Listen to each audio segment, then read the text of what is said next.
necessary to effectively sustain these tanks on the battlefield. And we'll begin to train the Ukrainian troops on these issues of sustainment, logistics, and maintenance as soon as possible. Delivering these tanks to the field is going to take time. Time that we'll use to make sure the Ukrainians are fully prepared to integrate the Abrams tanks into their defenses. We're also closely coordinated this announcement with our allies. The American contribution will be joined by an additional announcement, including that will be readily available and more easily integrated for use in the battlefield in the coming weeks and months from other countries. I'm grateful to Chancellor Schultz for providing German Leopard 2 tanks and will lead an effort to organize a European contribution of 2 tank battalions for Ukraine. I want to thank the Chancellor for his leadership and his steadfast commitment to our collective efforts to support Ukraine. Germany has really stepped up. The Chancellor has been a strong, strong voice for unity, a close friend, and for the level of effort we're going to continue. Supporting Ukraine's ability to fight off Russian aggression to defend its sovereignty and territorial integrity is a worldwide commitment. Not just look, it's a worldwide commitment. Last week, in Germany, Secretary Austin convened the Ukraine Defense Contact Group for the 8th time.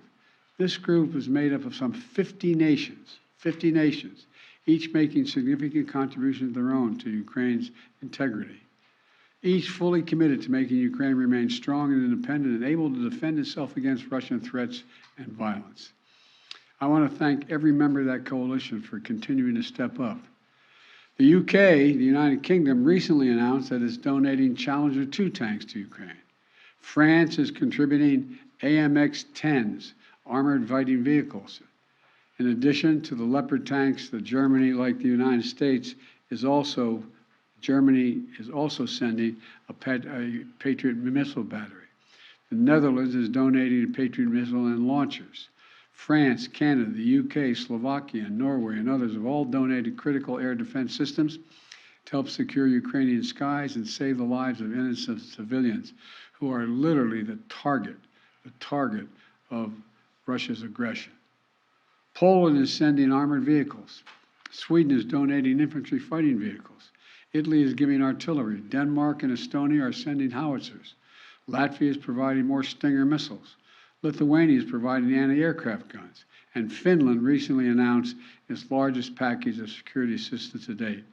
You may remember I was asked a while ago what I think was going to happen.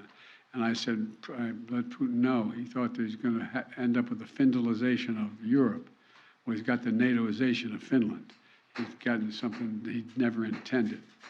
Together with our allies and partners, we've sent more than 3,000 armored vehicles, more than 8,000 artillery systems, more than 2 million rounds of artillery ammunition, and more than 50 advanced multi-launch rocket systems, anti-ship and air defense systems, all to help counter Ukraine's brutal aggression that's happening because of Russia.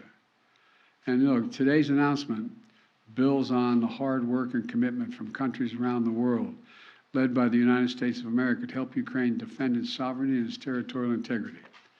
That's what this is about, helping Ukraine defend and protect Ukrainian land. It is not an offensive threat to Russia. There is no offensive threat to Russia. If Russian troops return to Russia, they'll be there where they belong. This war would be over today. That's what we all want, an end to this war in just and lasting terms. You know, our teams do not permit one nation. We're not going to allow one nation to steal a neighbor's territory by force.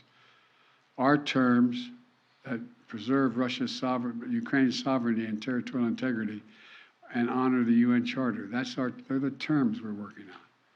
And you know, these are the terms we all signed up for, and 143 nations voted for in the United Nations General Assembly last October. So, the United States, standing shoulder to shoulder with allies and partners, is going to continue to do all we can to support Ukraine. Putin expected Europe and the United States to weaken our resolve.